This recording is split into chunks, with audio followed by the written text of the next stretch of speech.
Hello, I'm Charlie Rossiter, and welcome to Poetry Spoken Here on YouTube. We're the longest-running all-poetry interview podcast in existence. Be sure to subscribe to the channel so you never miss an upload. But you don't have to wait for YouTube uploads. You can also download the show from Apple Podcasts, Spotify, SoundCloud, or wherever you get your podcasts. Enjoy the show. Okay, so Okay. I'm just going to flip over to the screen that has it. There's no rush if you mess up. I Right, can right, edit right. all this stuff. It's no issues. Hey. All right, you ready? Mm-hmm. Here we go. Family is a dance with the ones you love, careless and beautiful. Family is the altar of life.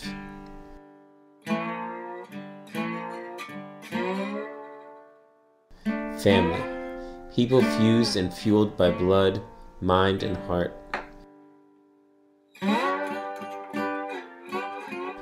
Wherever they are, my family is special, always in my heart.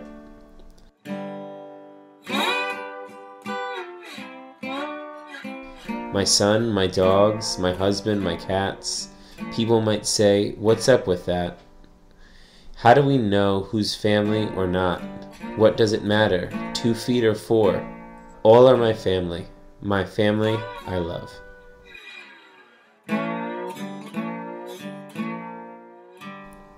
Family is forever. Love is for always. As long as I'm living, my family you'll be.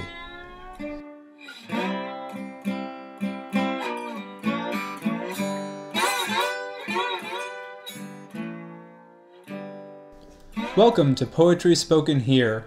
I am producer and technical director Jack Rossiter Munley. Those words are taken from the first installment of U.S. Poet Laureate Juan Felipe Herrera's cooperative poetry project, Casa de Colores, or House of Colors.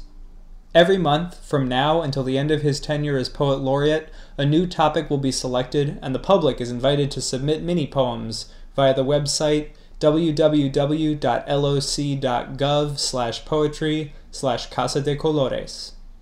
You can visit the Poetry Spoken Here blog to learn more about that project.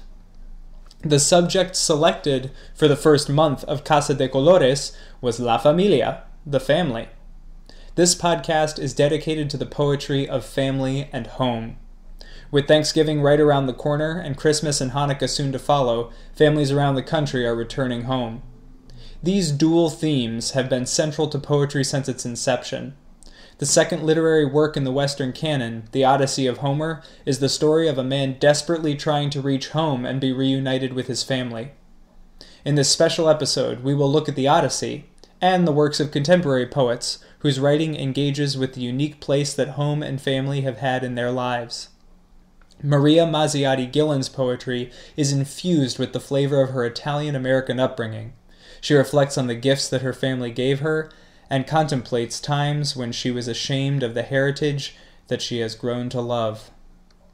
We also visit with Bill Schmidtkunz, whose search for home led him ever northward until he finally settled in Sutton, Alaska. So without further ado, here is our very special episode of Poetry Spoken Here, the poetry of family and home.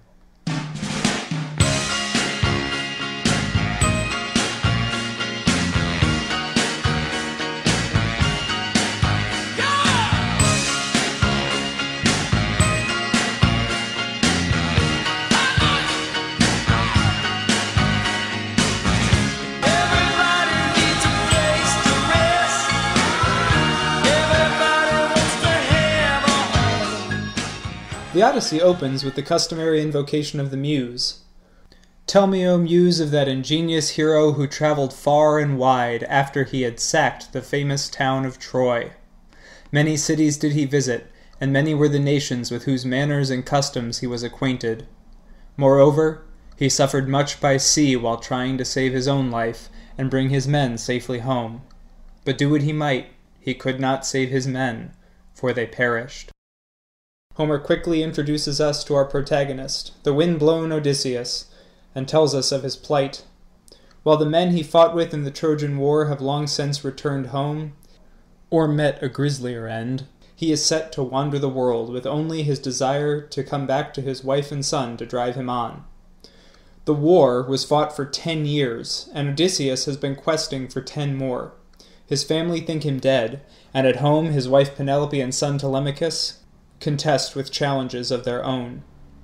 Unruly suitors have come seeking Penelope's hand in marriage. She holds them off by saying that she will only marry once she has finished weaving a great tapestry. During the days she weaves dutifully, and at night while the suitors sleep, she undoes her work, holding out hope that Odysseus may one day return. The Odyssey is the second oldest work of literature in the Western canon, and the themes of family and home infuse its premise and fuel its emotion. The stakes are clear. Odysseus will either survive his trials at the hands of the gods and return home to reclaim his family, or he will fall to one of 1,000 horrors that await, never to be reunited with his wife and son, and to have his beloved Penelope consigned to life with one of the odious men who have taken up residence in the halls that he once called his own. At the very beginning of the Odyssey, we do not meet Odysseus at the start of his journey, directly after the events of the Iliad at the end of the Trojan War. We meet him after many years of travel. He's trapped on the island of the goddess Calypso. She's a beautiful woman, and she wants to marry him. Here is how Homer describes it. So now all who escaped death in battle or by shipwreck had got safely home except Odysseus. And he, though he was longing to return to his wife and country, was detained by the goddess Calypso, who had got him into a large cave and wanted to marry him. But as years went by, there came a time when the gods settled that he should go back to Ithaca. Even then, however, when he was among his own people, his troubles were not yet over. For all her virtues, Calypso is not Penelope, and her island is not Ithaca, his home. His journey continues from there, and his efforts to escape her clutches and other adventures set off from that point. The quest for home, the themes of struggle and sacrifice, the universal connections between the characters, these are why the Odyssey is still required reading in high schools and colleges around the world. We remember and reread the Odyssey not because we still believe in the power of the Greek gods or out of a burning need to know about the historical aftermath of the Trojan War. We return to this poetic well because Odysseus's preoccupations are our own. Whether it is navigating the Scylla and Charybdis of rush hour traffic while trying to make it home for dinner after work, or shaking off the siren song of a buzzing cell phone during a family dinner, we too struggle to find a peaceful place. Home. With our family. Perhaps another reason we return to this story is that Odysseus is successful. He's a classical hero who triumphs over every adversity put in his path, and when he does return to his home, he handily defeats the suitors and reclaims all that was once his. This first literary vision of home and family is an attractive one, and there have been countless more since in novels, short stories, plays, and poems. Now, we will turn to the work of Italian-American poet Maria Maziotti Gillan, who writes about her experience growing up in a first-generation immigrant family.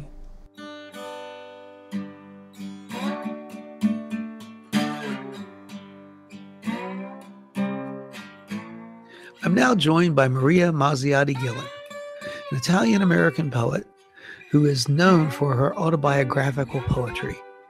And I've asked her to join me for this program because her work has so much to say about home and family and how they shape her identity. So Maria, because of your work, I'm just so glad you could be with us on this particular program. Thank you, Charlie. It's a pleasure to be here. I look forward to our conversation. I knew you would. Let me start off by just saying, you've talked about what I'm going to ask you quite a bit in different poems, but let me just say, what was home like for you growing up? Well, home was a place where we spoke Italian, a Southern Italian dialect, mixed with English, but, very broken English. It was a place that I associated with warmth and laughter and food, and getting together with family and always welcoming friends to the table. There was always room for one more at the table. My mother was a brilliant cook, and my father's idea was that you shared as much as you could with other people. We were poor, but it didn't particularly feel that way when I was a little kid. We didn't have a TV, so I really wasn't privy to the other world outside of our house. Outside of our house, it was America, and it kind of scared me. Inside of our house, it was Italy, and it felt welcoming and home and warm.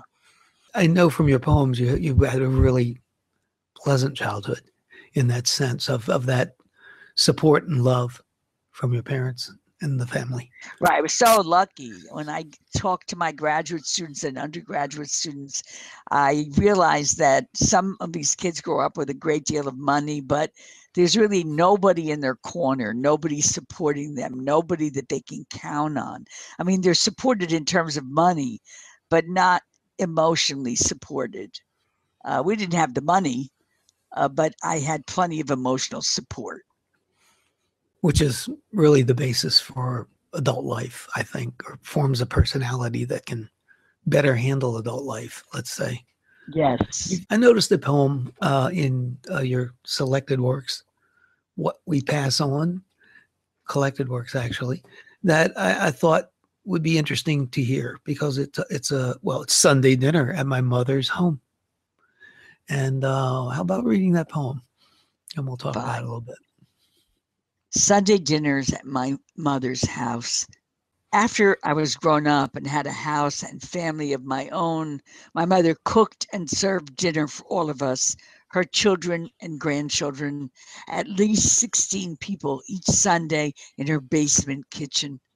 My mother was an artist of food, and we gathered around 3 tables lined up end to end. Macaroni and meatballs, braciole, salad, roasted chicken, potatoes and stuffed artichokes, fruit and nuts with their own silvery nutcrackers, apple pies and turnovers, espresso and anisette. Every Sunday, the courses emerged from that kitchen and arrived at the table as if by magic. My mother moving like a dervish between the kitchen and the finished room that was our cellar dining room in that tiny house that wouldn't hold all of us in the dining room upstairs. The upstairs kitchen, clean and untouched, was almost never used, except to serve coffee to guests we didn't know well, while the family and friends all gathered in the cellar to eat and talk politics and baseball. The cousins whispering and giggling at the end table, and the rest of us as excited and loud as a convention of beer salesmen, except for my brother, the doctor, always soft-spoken. My father and I, the political radicals, the loudest of all in our convictions. My father, at 92, asked me to take him in his wheelchair to march on Washington. The people are asleep, he said. We have to try to wake them up. My mother didn't care about politics at all. She only cared about us, about keeping us all close to her and together. When you have trouble, she said, only your family would help you. And we all came back to be near her, back to that blue-collar town where she lived, my sister's house across the street from mine, my brother's on top of the hill, my mother's not 5 minutes away. I see her smiling, happy that we were all together, willing to cook for all of us week after week to make sure we'd stay that way. In my mother's kitchen, there were always stories and laughter, arguments and excitement. When I was 19, I went to a friend's house for dinner. It was the first time I sat at a table where no one spoke, no stories or conversation or laughter. Only pass the potatoes, please. The mother sitting stiff as a stick at one end of the table, the father at the other, his mouth a staple in his somber face. I was glad to go home. Now it is 10 years since my mother died, 4 since my father's death, 2 since my sister's. My son and his family are in North Carolina, my daughter in Cambridge, my brother's son in Chicago. I remember my father saying when my son moved away, not a year after my mother was dead, without your mother, the chain is broken. That is such a wonderful poem and so evocative of the entire scene. Mom bringing out It all was, those different I was dishes. so lucky, and I didn't know. I was so ashamed of coming from a poor immigrant family. And now I'm so grateful because they really taught me so much about how to be in the world and how to. My mother said, the more I gave away, the more I had to give. I've tried to live my own life like that. My father gave away help with income taxes and help with sending for wives and children in Italy or selling property in Italy, took people to the consulate in Newark because they were afraid to do it themselves. My mother gave away food. I give away help with poetry and poetry. So we all have our own ways of being out in the world and giving back to the world. Yeah, well, that's one of the things about you personally is some poets just write their poems and publish them and read them, but you do a whole lot of things for poetry itself as an art form and as a poetic community, you might say, with the journal and the Poetry Center. I really try. It's important to me. I think I am my father's daughter in that sense. I am my mother's daughter. And I think what I learned at that table was how to be open to the world and how to greet the world with open hands. That seems to me, I'm not particularly religious, but I feel a very strong sense of needing to do that, needing to have a kind of kindness toward others and toward the world that I think is spiritual in its own way. I'm wondering, with a poem like that, what is your process? How do you write a poem? Or is there a lot of different ways you get a poem? Well, no, I think for me, mostly when I was younger, I would get up in the middle of the night and I'd be reading poems, and then I'd start writing in my journal, and before I knew it, a poem would arrive. And for me, when I start writing, it's almost as though the pen takes off and goes off by itself and continues to write. And it's as though I've gone to a very deep place, and I have to let myself go and let whatever needs to be written be written. Later on, I go back and revise, of course, but sure. That first poem is really, I have to let go to do it. I found that with art as well, that I have to let go and trust in my instinct that what I have to say will come through on the page. So you might, in other words, you might start with the idea of Sunday dinner back then and just start writing and see what comes out. Something like that. Right. So it's more, yeah. I might not even think I'm going to write about Sunday dinner. I just somehow get into the topic. And when I get into the topic, for me, I'm transported back to that time and place. So it becomes very specific, very, the memory becomes clearer and clearer. Sometimes I can't remember what I had for dinner yesterday, but I can remember something so clearly that happened 50 or 60 years ago. I'm sure that's true for many people. Yeah. As they get older. Yeah, and the details there in the poem really, because that's what makes the poem, the details. And the way it does more than one thing. As I mentioned to you, I thought the poem is interesting for talking about home because it talks about a number of things that home does for us, with us. The fact that the people gather, the families there, the different ways people interact, but then the way that other family was, not talking, not learning that, the political element with your dad, starting to get that. The poem just has a lot. That was very important to my father. I mean, he was really extremely liberal. He couldn't speak English that well, but he knew more about what was going on in world politics and American politics than many people with PhDs in history. He really kept abreast of what was going on. He had a remarkable intelligence. I'm sorry he never had the opportunity to have more schooling than he had, but he taught himself a great many things. And he made me into the political radical I am, I have to say. I'm really, really committed to trying to progressive causes and to trying to honor this country and what it stood for in a good sense, all the things it stood for in history in a good sense. And that's what he tried to do.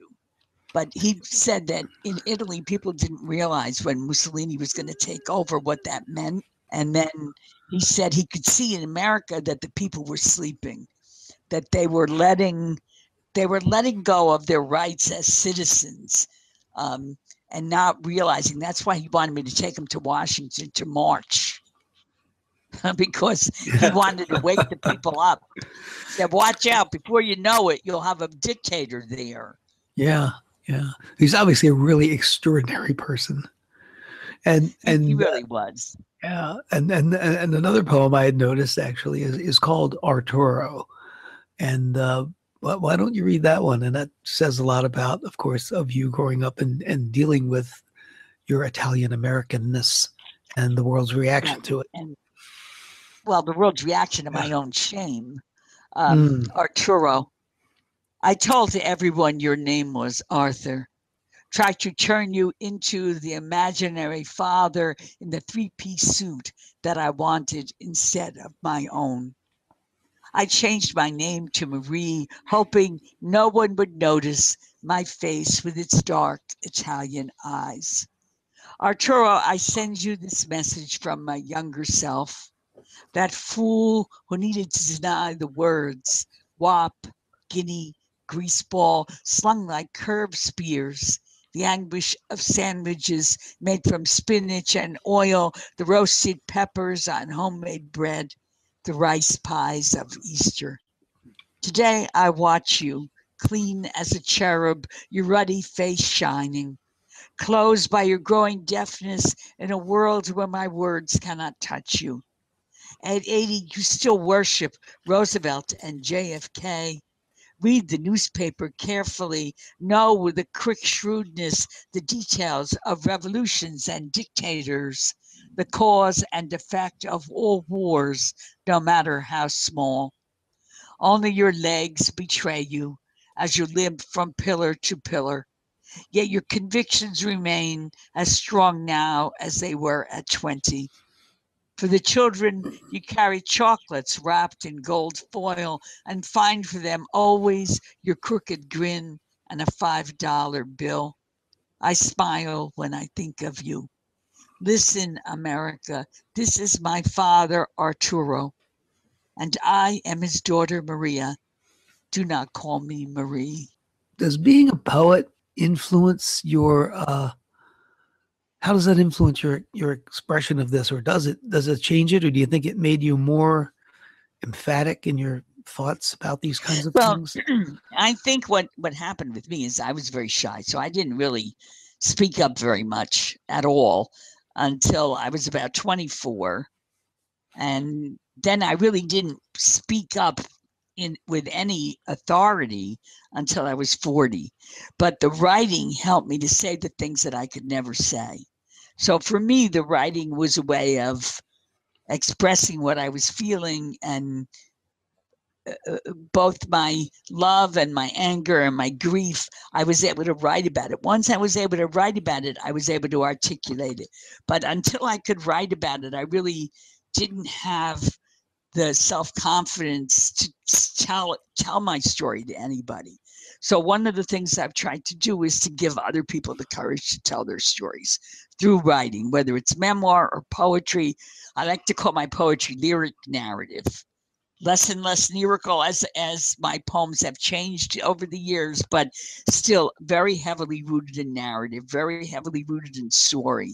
I always think of the troubadours going around telling their stories and people listening. I want to do that. That's really what my poetry tries to do. I'm not interested in esoteric poems. I'm not interested in appealing to 5 white guys from Harvard. You got it. So the poetry really did promote your self-understanding. It was an interaction, you and the poems. Oh yeah, it was a way for me to make sense of my life. Yeah, it was a way for me to make some sense of what was going on in my own life and my own feelings, and deal with my guilt for some of the ways in which I denied my background and my heritage and tried to erase that. When I were doing Unsettling America, we're editing Unsettling America, what we realized is that across ethnicities and races, people tried to do that. They were ashamed that they didn't fit into some white concept of America. So they tried to, and middle class concept of America. So many of them were ashamed, and many of them tried to erase that. And I think only in embracing what made you different are you able to rise above that early shame and claim what you are and proclaim it as something that you celebrate. It's a process that anyone from any ethnicity would go through. Possibly the initial rejection, and then the growing up, seeing it differently, learning, getting the self-acceptance to accept it. Right. I mean, it's a very slow process. And I think it's not only ethnicity, it's ethnicity and race. It's also even body image and color of skin. And there's height. There are so many ways in which people see themselves as outsiders.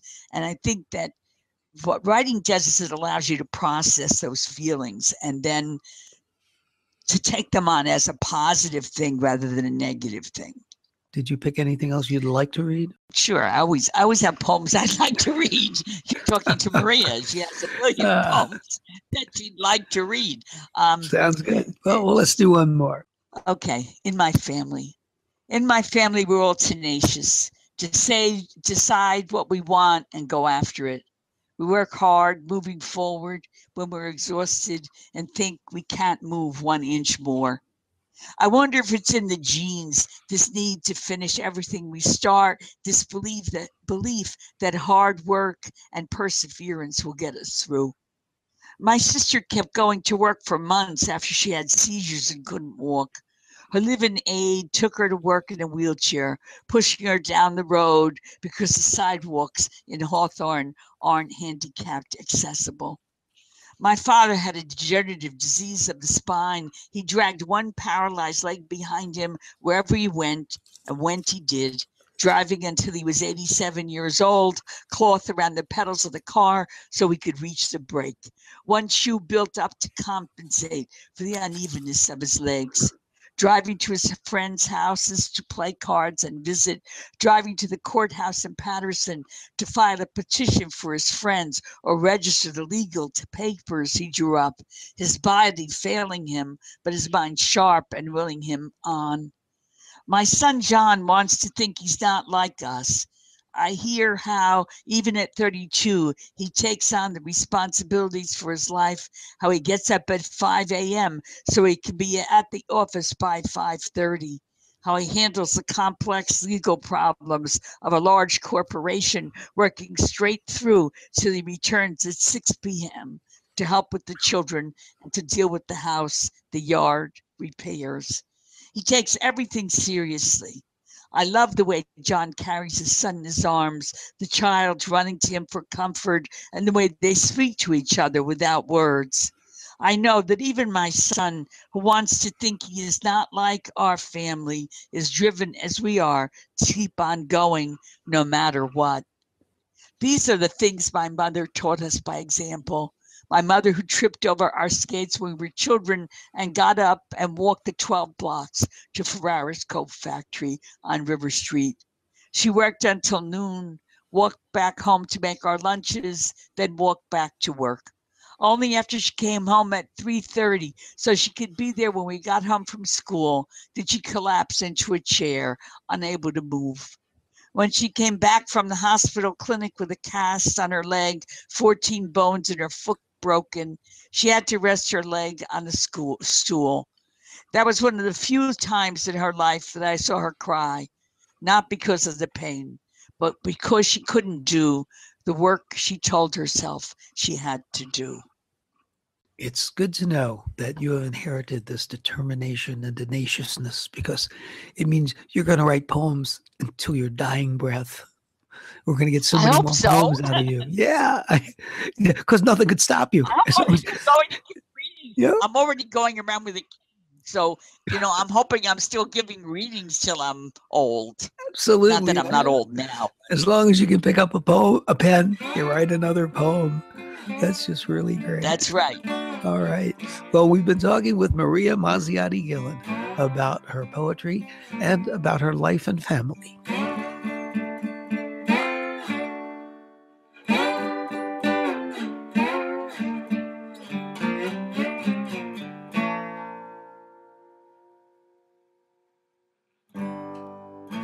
Now a visit with poet Bill Schmidtkunz. So, this is really interesting to me because I never really knew the details of how you got up to Alaska. I remembered we were in Milwaukee and sometime there in the late 70s. And I thought you went for a couple of summers somewhere in the Northwest. And vaguely I thought that you found abandoned cabins in the woods to stay in or something like that. Was that what happened?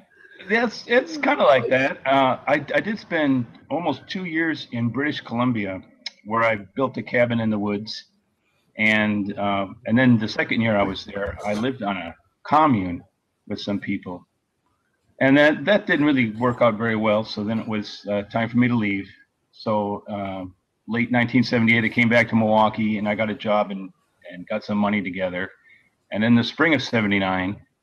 I hitchhiked to Alaska, and with a backpack and just a few $100s enough money to get through the summer.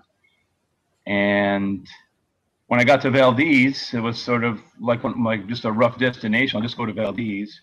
There was about 4 feet of snow on the ground, and the only place to sleep in the campground was on top of the picnic tables. So I hung out there for a while, just a few days, looking in the museums and wondering what I was going to do. So then I hitchhiked from Valdez up to Fairbanks. I was just looking around the state. I came to Alaska to look for a home. So I went up to Fairbanks, and it's drier up there, so there was less snow. It was early spring, early May.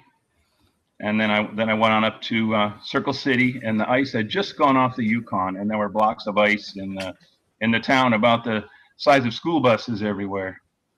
So I stayed there for a night, and then from there, I ended up hitchhiking back down into Anchorage and down to Seward, where my life really in Alaska took off. I worked in the cannery there for a few days. Then I met a guy who said, we should get on that ship that just came into town last night. And the next morning we did. And it was a cannery ship that took us out to Kodiak Island, out to the Aleutians, and many other adventures. I could go on for quite a long time here. Wow. So it reminds me of like Snyder doing his time on the boats there. This is one of these deals where you make a lot of money because you work like crazy for a short period of time, and then you have the rest of the year to do other things or to build a cabin or something. It's a lot like that. I think I was making like $5 or $6 an hour, but working 100 hours a week, just crazy time. And I remember when they gave me my first paycheck, we came back to port, and they handed me a paycheck. I think it was for like $800 or something, which is more money than it took me 6 months to make in Milwaukee. And I thought, wow, I'm good here. It was just a wonderful feeling. Yeah. Had you always had this the thing for Alaska? I mean, when you were a kid, or where'd that come from? Like, I'm not sure. I think it was just my traveling, and I kept moving further north all the time.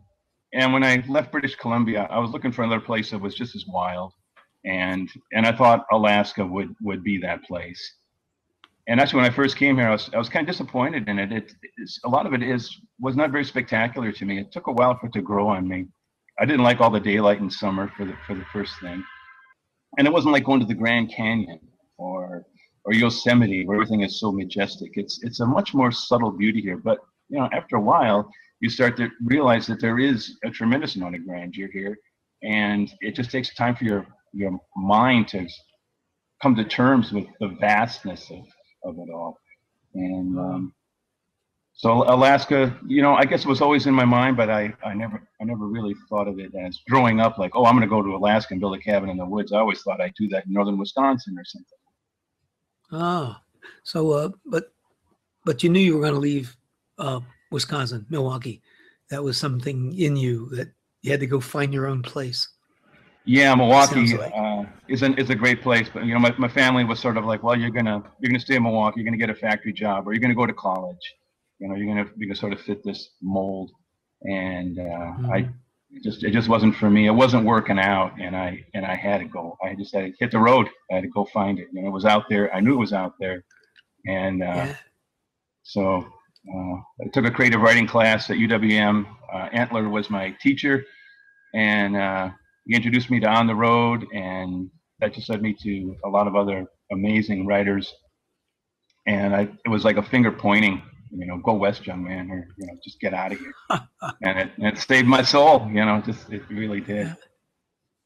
Have you been writing? Were you writing poetry through all this time? I mean, I know you write poetry. I have your new book, but do these various adventures and living up there and all that, have you been consistently writing, reading, staying connected with poetry? I like to write a lot. I think it's a necessary outlet for me as a person. I keep a journal fairly regularly, and in some of that writing there is poetry, but I don't really, over the years, have sat down specifically to write poetry. The material that came from this book really started about 10 years ago when I wrote the poem Home. That was a kind of a traumatic summer there. My mother just passed away. My cousin of mine took her life, and then my sister-in-law asked me to be the minister at her wedding. So my head was really filled with a lot of family ideas and family things. And that's when I just pulled over the side of the road one day and wrote it down. A lot of it just came to me. Wow. And then since then, I just, it's like another door opened in my life, and I thought, oh, yeah, poetry, that's right. I'm a poet too. So then I started writing more, and the culmination of it was this book, which took about 20 years to put together. Do you have it handy? Can you? I do, Charlie. I have it right here. Excellent. I received a lot of nice compliments about it. A woman told me it's a lot about relationships, this book, after she got done. And there's a lot of people in here that I've met in recent years, or people I've met in my past that I wanted to say something about. And they all had something in common. They were all trying to, it was their home. It was wherever they lived. And as a carpenter, which is what I do now, I'm in a lot of people's homes. And some of them are fine. Some of them need a lot of work. Some of them are sad. Some of them are happy. So I thought, well, of all the people that I've met through the years, the common thread has always been where they lived. And sometimes it can be a house. Sometimes, like in the opening poem in the book, it's a voyager's poem. The home that night for these people who are just traveling in kayaks happens to be a little stretch of beach in Prince William Sound, and their home that at night is under some spruce trees. But it's the place where they feel peaceful and comfortable and happy. Well, read the home poem. I'll read, if you would. I'll do that. This is Home. Great. We fine-tune the memories of our life with the love in our hearts to those warmer frequencies where the static is absent and the music is worn by its own groove deep into the fabric of our spirit. As a spider's web catches dust from rocks split by glaciers, we too, abraded by our interface with life, rest in the waiting arms of stillness and purity and call this presence of peace home. Did you think of a specific home of yours when you wrote that, or was it just all those family things going on at that time? I was thinking of my home here in Sutton. This is, I was thinking of this place here. Because the glaciers are just up the river from us. Our air is full of dust. So when the wind blows, we eat, breathe, and sleep glacial dust sometimes. And so I was thinking about that. Yeah, the love in our hearts, the memories in our life. My mother had passed away. We were sort of thinking about the past and moving on from there. And where as a family do we find home now? When someone so significant like that in your life passes away, does your home disappear, or do you realize that what your mother created for you and what your parents created for you is home, and it's in your heart, and you can carry that with you wherever you go. It doesn't matter whether it's Alaska or Wisconsin or wherever in the world. It's you. You mentioned that you're a woodworker, but I know you do much more than just build decks for people and bookshelves, because you've done, fine craft things that win prizes and shows. And I think a while ago you worked on for the opera, building sets for the opera. Is that true too? And Yeah, I worked backstage. how'd you get into that? Into the woodworking? Had you always been just good? You built a cabin early on, and then you built your house. You're kind of amazing, Bill, I got to say. Actually, before I started working for the opera, I spent about 5 years working in the Arctic for the oil companies doing seismic research work in the winter. So I worked on the pack ice from like late December until May when the ice broke up, and then we had to get off. And after 5 years of that, I thought, I really should be doing something different with my life besides this. And I thought, well, the next job I'm going to take is going to be in construction. And I happened to be going to the paper one day, and there was an ad for a theater carpenter for the Anchorage Opera. And I thought, well, what the heck? I mean, I had done some carpentry then. I was familiar with framing, and I'd been in a couple of framing crews. I thought, well, we'll give it a try. So I went in and I got the job. And the first show was Rigoletto. And this set was about half built, so I helped them finish the set and get it on stage. And they actually needed an extra for the show.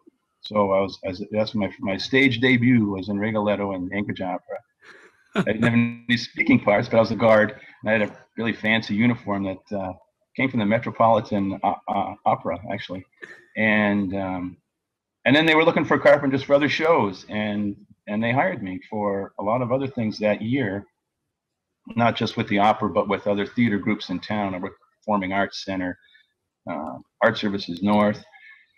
And then my name got around town as someone dependable and pretty good carpenter, and I ended up doing a lot of high-end furniture for Alaska Public Lands, the Native groups, the Park Service, and things like that.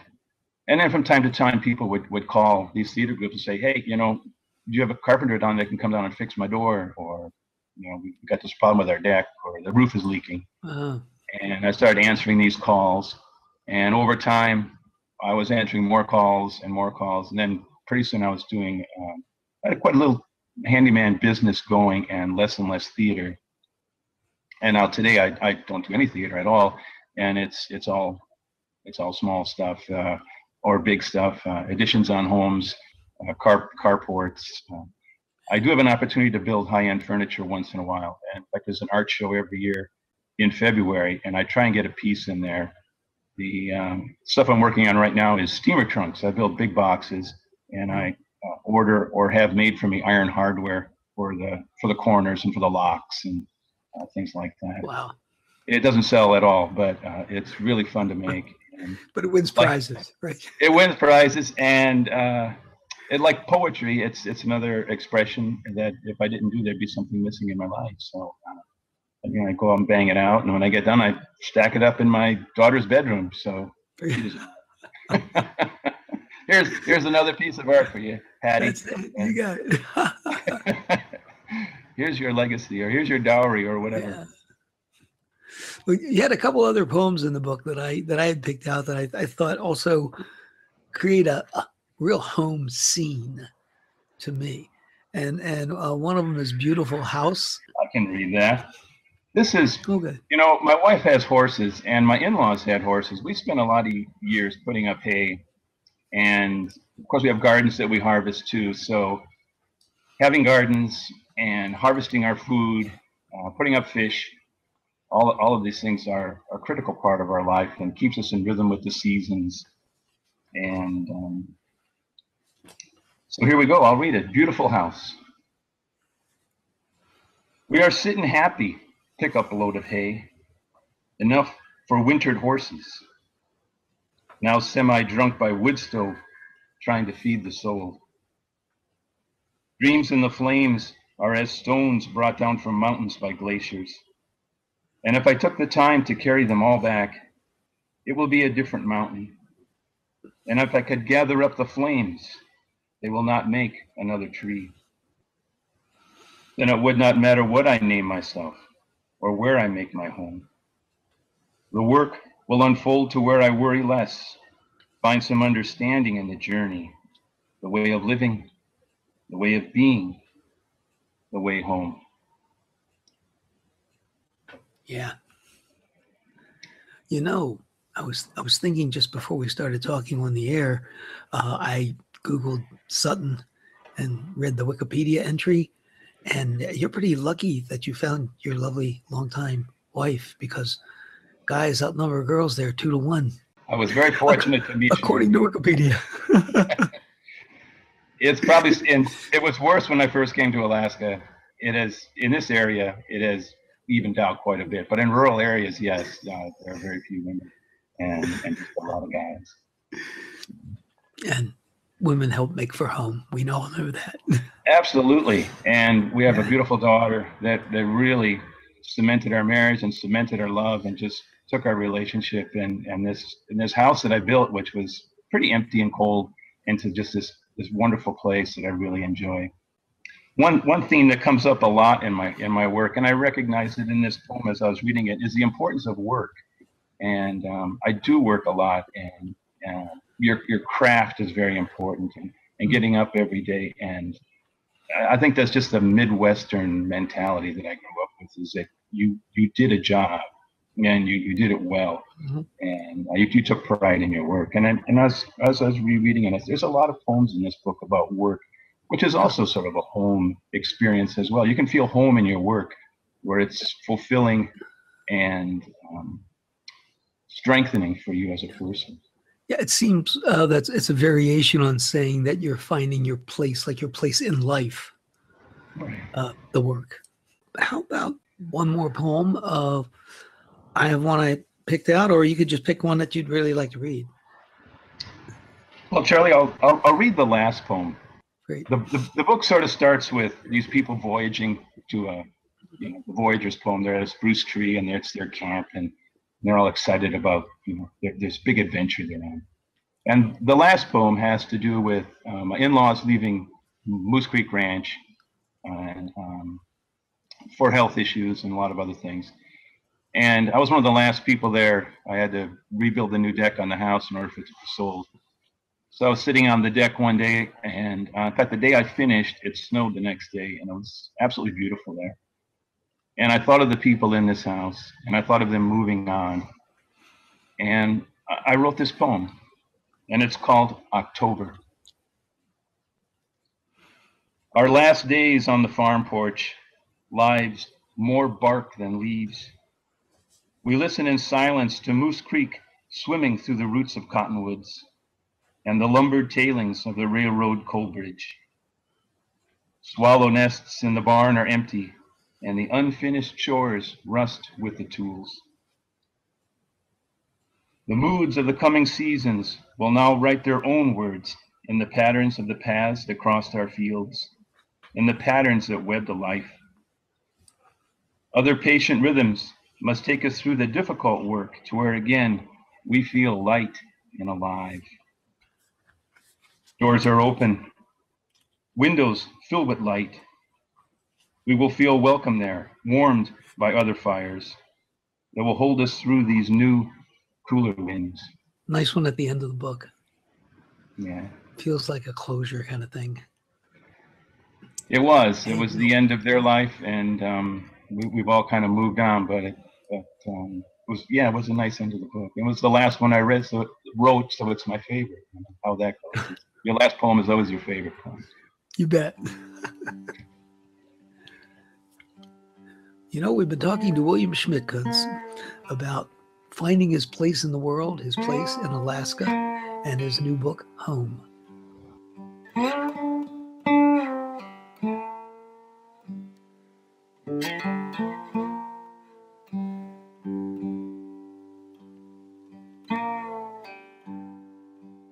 You've been listening to Poetry Spoken Here. I'm Charlie Rossiter, inviting you to join us again next time to let poetry speak to you. Music for today's program was written and performed by Jack Rossiter Munley. And remember, Poetry Spoken Here is more than a podcast. You can like us on Facebook at facebook.com/poetryspokenhere. Follow us on Twitter at twitter.com/poetryspokenhere. For more about today's show and other Poetry Spoken Here podcasts, as well as our blog, just visit our website, poetryspokenhere.com. If you'd like to submit suggestions of poets or topics for future podcasts, you can send to our email address, poetryspokenhere@gmail.com. And this is Jack here one last time to say a very special thanks to Mr. Mark Davis, who was kind enough to read selections from Casa de Colores.